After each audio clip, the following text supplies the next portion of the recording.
গ্রেফতারের ৬০ দিনের মাথায় জীবনকৃষ্ণ সাহার বিরুদ্ধে চার্জশিট। এসএসসি নিয়োগ দুর্নীতি মামলায় জীবনকৃষ্ণ সাহার নামে চার্জশিট জমা করলো ইডি। কথা বলবো অমিতের সঙ্গে। অমিত, ইডি চার্জশিটে কোন কোন বিষয় উল্লেখ করলো? দেখো, বড়োয়ার বিধায়ক জীবনকৃষ্ণ সাহাকে ইডি গ্রেপ্তার করেছিল ২৫ আগস্ট এবং সেই মামলাতে এসএসসি নবম, দশম এবং একাদশ, দ্বাদশ শ্রেণীর শিক্ষক নিয়োগ দুর্নীতি মামলাতে জীবনকৃষ্ণ সাহা যে দুর্নীতি হয়েছিল তার ১.৫ অর্থাৎ ১.৫ কোটি টাকার আর্থিক লেনদেন জীবনকৃষ্ণ সাহার বিরুদ্ধে পাওয়া গিয়েছে। এখনো পর্যন্ত তদন্ত সে বিষয়টি যেমন উল্লেখ করা হয়েছে এবং একসঙ্গে ১২টি বেনামি সম্পত্তির কথা বলা হচ্ছে ইডির তরফে। যে সম্পত্তিগুলো পিওসি অর্থাৎ দুর্নীতির যে টাকা জীবনকৃষ্ণ সাহা পেয়েছিলেন বা লাভবান হয়েছিলেন সেই টাকা থেকে ১২টি সম্পত্তি কেনা হয়, এই সমস্ত তথ্য তুলে ধরা হয়েছে ইডির চার্জশিটে। এবং ২৫ আগস্ট তাকে গ্রেপ্তার করা হয় এবং গ্রেপ্তার করার সময় তার বাড়িতে ইডি কর্তারা যখন যান তখন সেই আবারও যে মোবাইল ফোন ফেলে দেওয়া বা তাকে যে পদ্ধতিতে গ্রেপ্তার করা হয়েছে সমস্ত বিষয় কিন্তু উল্লেখ করা হয়েছে এই চার্জশিটে। এমনটা কিন্তু ইডি সূত্রে খবর। ধন্যবাদ অমিত। কাছেই গরুমারা, যখন তখন হাতি ঢুকে পড়ে, গন্ডার ঢুকে পড়ে। তাই বিদ্যুতের টাওয়ার বাঁচিয়ে, নিজেদেরকে বাঁচিয়ে বিদ্যুতের টাওয়ার থেকে রাত পাহারায় কৃষকরা।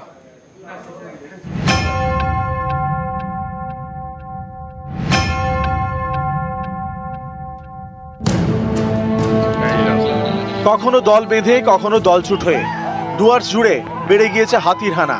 জঙ্গল ছেড়ে লোকালয়ে দাঁতালের দল। জলপাইগুড়ির মাটিয়ালি ব্লক, এখানকার খুনিয়া রেঞ্জ এলাকার গ্রামে বিঘার পর বিঘা ধান জমির চাষ। হাতির হানায় পদে পদে বিপদ, যখন তখন হাতির হানায় ফসলের ক্ষতি। ধান বাঁচাতে ময়দানে কৃষকরা। চাষের জমি লাগোয়া এলাকায় রয়েছে বিদ্যুতের টাওয়ার, সেখানে থাকার জায়গা তৈরি করা হয়েছে। পালা করে রাত জেগে ধান পাহারা দিচ্ছেন গ্রামবাসীরা। এই পদ্ধতি বিপজ্জনক, ঝুঁকিও রয়েছে। এটা টোটালটা জীবনের ঝুঁকি নিয়ে এনারা ফসল বাঁচানোর চেষ্টা করছেন। এটা কিন্তু প্রশাসনকে দেখা উচিত।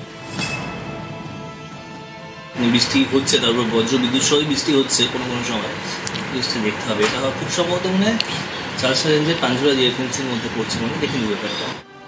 জলপাইগুড়ি থেকে Rocky Chowdhury, news 18 Bangla.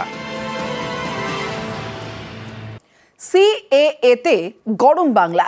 SIR আবহেই ফের সিএএ নিয়ে হাওয়া গরম। কালী পুজোর পরই রাজ্য জুড়ে সিএএ ক্যাম্প করবে বিজেপি। পাল্টা তৃণমূলের কটাক্ষ, এসআইআরে হিন্দু শরণার্থীদের নাম বাদ যাবে বুঝতে পেরে সিএএ নিয়ে আসরে নামছে বিজেপি।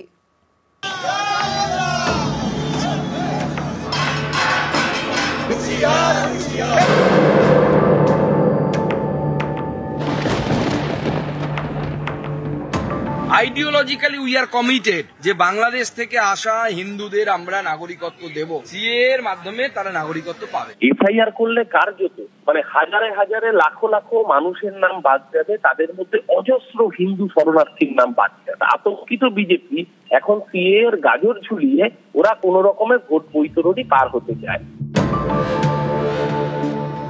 কমাস পরেই রাজ্যে বিধানসভা নির্বাচন, তার আগে চর্চায় এসআইআর। ভোটের আগে বাংলায় ভোটার তালিকার বিশেষ নিবিড় সংশোধন করতে চায় নির্বাচন কমিশন। তার প্রস্তুতিও চলছে।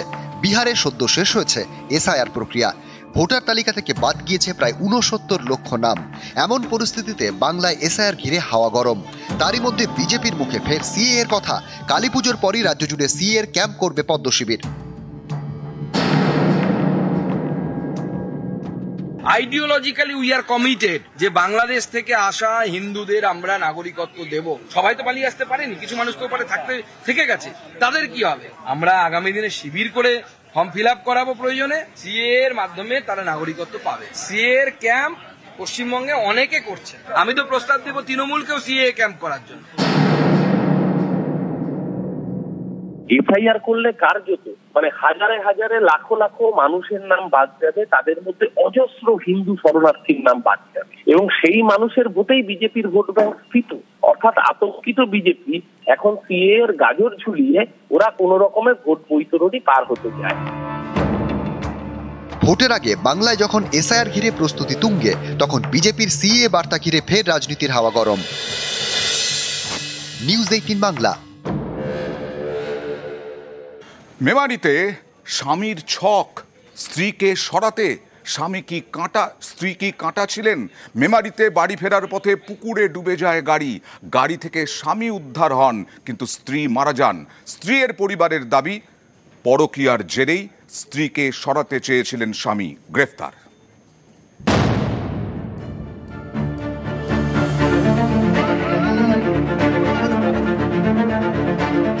পুকুরে পড়ে গিয়েছে গাড়ি, জলে ডুবে প্রাণ গিয়েছে স্ত্রীর, তবে বেঁচে গিয়েছেন স্বামী। দেখলে মনে হবে দুর্ঘটনা, কিন্তু মেয়ের বাড়ির পরিজনরা মানতে নারাজ। তাদের দাবি এটা দুর্ঘটনা নয়, খুন। এই নিয়ে পূর্ব বর্ধমানের মেমারিতে জোর শোরগোল। মেমারির বাসিন্দা আসমা তারা বিবি, বয়স 35, তার স্বামী শেখ মফিজুল ওরফে মুকুল, 15 বছরের বিয়ে। তাদের এক সন্তানও রয়েছে। শুক্রবার রাতে গাড়িতে করে বর্ধমানের দিক থেকে মেমারিতে ফিরছিলেন স্বামী স্ত্রী। পথে বিপত্তি। মেমারির ঘোষ এলাকায় রাস্তার পাশে পুকুরে নেমে যায় গাড়ি, ডুবে যান আসমা তারা। জল থেকে উঠে আসেন তার স্বামী মফিজুল। পরে ডুবুরি নামিয়ে উদ্ধার করা হয় আসমা তারাকে। ততক্ষণে সব শেষ।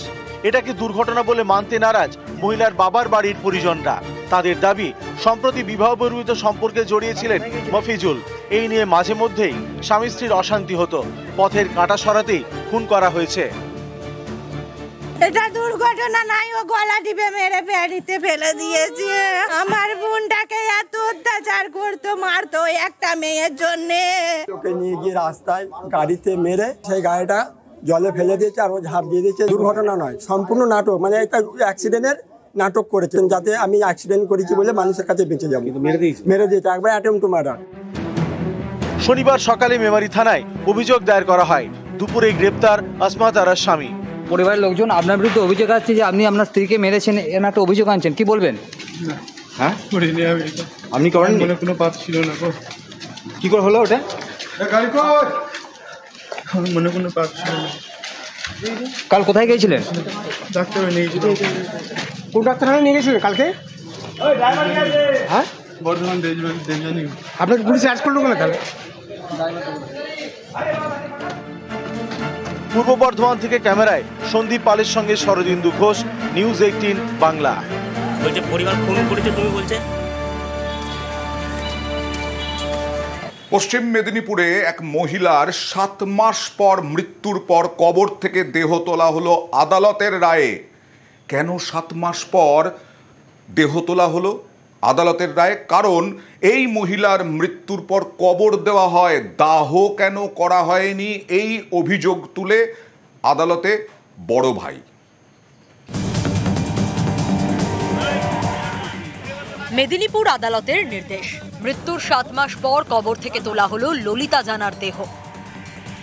পশ্চিম মেদিনীপুরের পিংলার সুতছড়ার বাসিন্দা ললিতা জানা থাকতেন ছোট ছেলে বাগম্বর জানার কাছে। বড় ছেলে সুরেন কাজের সূত্রে বাইরে থাকেন। মাস 7 আগে অসুস্থ হয়ে পড়েন 84 বছরের ললিতা জানা। এবছর 5ই মার্চ বাড়িতেই তাঁর মৃত্যু হয়। অভিযোগ, এরপর মায়ের দেহ সমাধিস্থ করেন ছোট ছেলে।